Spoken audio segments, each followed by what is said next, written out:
हर रोज एक नई कहानी देखने के लिए चैनल को सब्सक्राइब करें और बेल आइकन दबाना ना भूलें।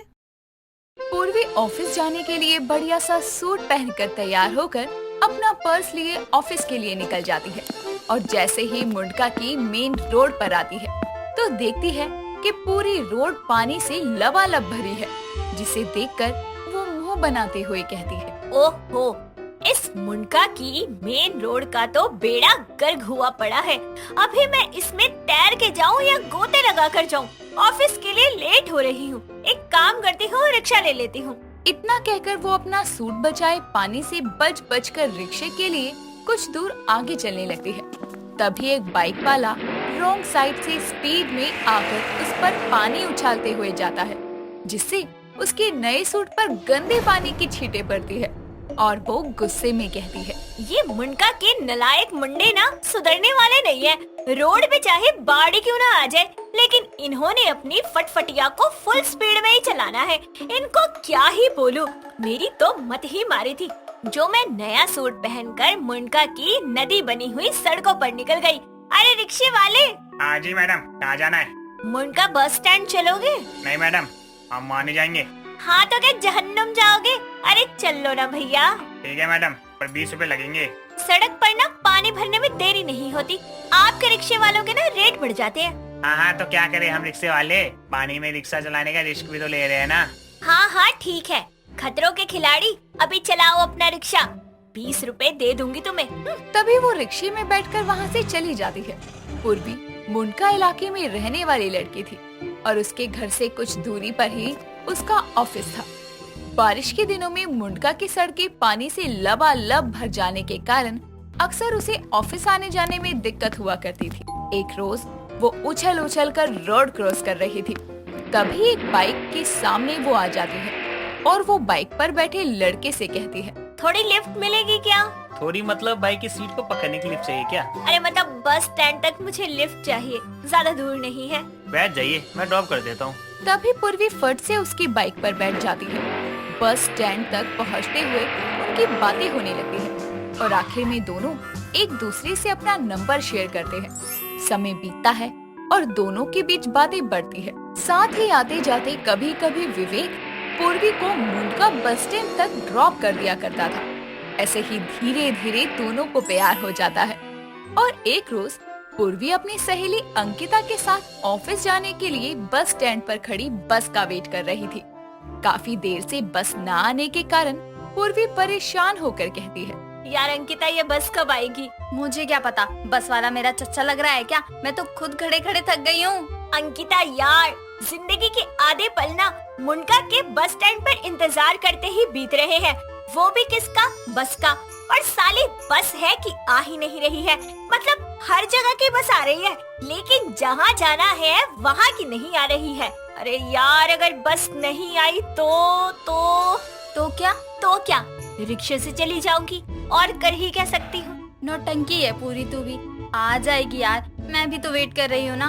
वैसे विवेक और तू शादी कब कर रहे हैं? अब देखो, हमने घर वालों को तो सब बता दिया है। अभी पंडित जी एक अच्छा सा मुहूर्त बता दे बस। ओहो, फिर तो विवेक की बारात मुंडका आएगी। ओए, बस आ गई। चल, अब बस में घुसने का संघर्ष करते हैं। दोनों भीड़ को चीरते हुए बस में चढ़ जाती हैं। समय बीतता है और विवेक अपनी दुल्हनिया को लेने बारात लेकर मुंडका आता है। बारात के कारण पूरी मुंडका मेन रोड पर तगड़ा जाम था। चारों तरफ गाड़ियों के हॉर्न का शोर था। उस तगड़े जाम से जैसे तैसे बारात रेंगते रेंगते मैरिज हॉल आती है। सभी बारातियों की हालत ढीली हो जाती है। कुछ देर में सभी विधि विधान के साथ पूर्वी और विवेक की शादी संपन्न होती है और विवेक को मिल जाती है उसकी मुंडका वाली भी। गृह प्रवेश कर पूर्वी अपने ससुराल में कदम रखती है। एक शाम जब विवेक ऑफिस से लौटता है तो फ्रेश होकर पूर्वी से कहता है, हाँ तो क्या बनाया खाने में आज? जल्दी ले आओ, बहुत भूख लग रही है। मैंने कुछ नहीं बनाया। कुछ नहीं बनाया? अरे पर किस खुशी में? वो ना मेरा मन नहीं था कुछ भी खाना बनाने का। चलो ना विवेक, आज बाहर डिनर के लिए चलते हैं। तो ऐसा बोलो ना यार कि तुमको बाहर का खाना खाना है, इसलिए कुछ नहीं बनाया। ठीक है, कहाँ चलना है बताओ? वही जहाँ पहली बार हमने खाना खाया था। क्या? यानी मुंडका के रेस्टोरेंट में? पागल हो क्या? अरे यार, मुंडका की रोड पे कितना जाम लगता है पता नहीं है क्या तुमको? जानूंगी क्यों नहीं, इतने सालों से तो रही हूँ वहाँ। अब जाम किस रोड पर नहीं लगता, तुम्हें बताओ। अरे यार, तुम्हें याद नहीं है क्या? शादी में बाराती कैसे मर मर के पहुँचे थे मैरिज हॉल में। तुम्हारे मुंडका में कुछ ज्यादा ही जाम लगता है। देखो, तुम्हें मना करना है तो कर दो ना, ये जाम का बहाना क्यों लगा रहे हो? अब क्या ही बोलूं तुमको यार। चलो मेरी मुंडका वाली बीवी, चलते हैं वहीं। ये मुंडका वाली बीवी क्या होता है? तुम्हारी 2-4 बीवी और है क्या जो अलग अलग जगह रहती है? तो मैं मुंडका की हूँ। तुम भी ना यार, अभी चल रही हो कि मैं कमरे में जाऊँ? अरे बेबी, चल तो रही हूँ। कुछ देर में पूर्वी तैयार होकर आती है और दोनों बाहर डिनर के लिए चले जाते हैं। समय बीतता है। एक रोज पूर्वी बाजार जाने के लिए घर से निकलती है। तभी उसकी पड़ोसन सविता उसे टोकते हुए कहती है, अरे बहू, सब्जी लेने जा रही है क्या? हाँ आंटी, आपको कुछ मंगाना है क्या? मंगवाना तो नहीं है, लेकिन मैं ये कह रही थी कि अपने बगल वाली गली है ना, उस गली में आग लग गई थी तो रास्ता बंद है, जरा ध्यान से जाइयो। अरे आंटी, खबर तो सही रखा करो। आग किसी मकान में नहीं, मकान अंकल की धोती में लगी थी। आधी धोती जल गई उनकी और रास्ता आग के कारण ब्लॉक नहीं है। एमसीडी वालों ने सड़क खोद रखी है, इसीलिए ब्लॉक है। हाय भैया, फिर मुझे कौन माँ का लल्ला आग लगने की बात बोल गया? क्या आंटी, क्या पड़ोसन बनेगी आप? एक खबर सही से नहीं रखती है। अरे आग तो हमारे मुंडका में लगी थी। क्या बताऊं, कितनी भयंकर आग लगी थी। मतलब आग तो लगी कि साथ साथ में सड़क पर भी तगड़ा वाला जाम लग गया। अरे ओ मुंडका वाली, बस कर। जब भी बात करती तो अपने मुंडका का कोई किस्सा लेकर बैठ जाती है।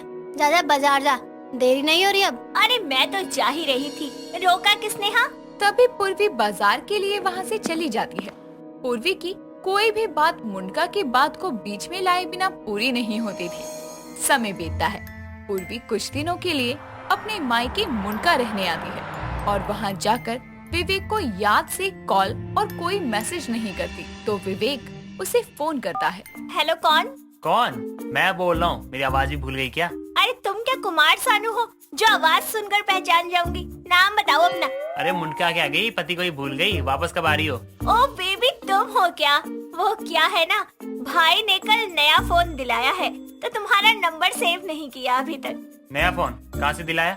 मुंडका में वो टेलीकॉम की दुकान है ना, वहीं से। अरे ओ मुंडका वाली, अब तो अपने ससुराल आ जाओ। यहाँ मेरे दिन कैसे कट रहे हैं तुम्हें क्या पता? अरे इतने टाइम बाद तो मायके आई हूँ, थोड़ा समय बिता लेने दो मुझे। और वैसे भी तुम तो यहाँ आओगे नहीं मुझे लेने, तो मैं ही आ जाऊंगी। अभी रखो फोन। इतना कहकर वो कॉल कट कर देती है और विवेक अपना सर पकड़े बैठ जाता है। ठीक एक हफ्ते बाद वो पूर्वी को लेने उसके मायके आता है। विवेक की ससुराल में बहुत आओ भगत होती है। तभी कमरे में जाकर वो पूर्वी से कहता है, हाँ तो मुंडका वाली बीवी, ससुराल लौटने की पैकिंग कर ली कि नहीं? देखो यार, आप कोई बहाना मत बनाना, तुम्हारे कारण मैं तुम्हें लेने आ गया हूँ। आते कैसे नहीं, बीवी हो तुम्हारी। मेरा कहा नहीं मानोगे तो कहाँ जाओगे? अब जहाँ भी जाऊँगा तुमको लेकर ही जाऊँगा, समझी मेरी मुंडका वाली बीवी? उसके इतना कहते ही पूर्वी जोर जोर से हंसने लगती है और प्यार से विवेक के गालों पर किस करके उसे गले से लगाती है। दोस्तों, अगर आपको ये कहानी पसंद आई तो इसे लाइक करें, शेयर करें और कमेंट करके बताएं कि कहानी में आपको सबसे अच्छा क्या लगा।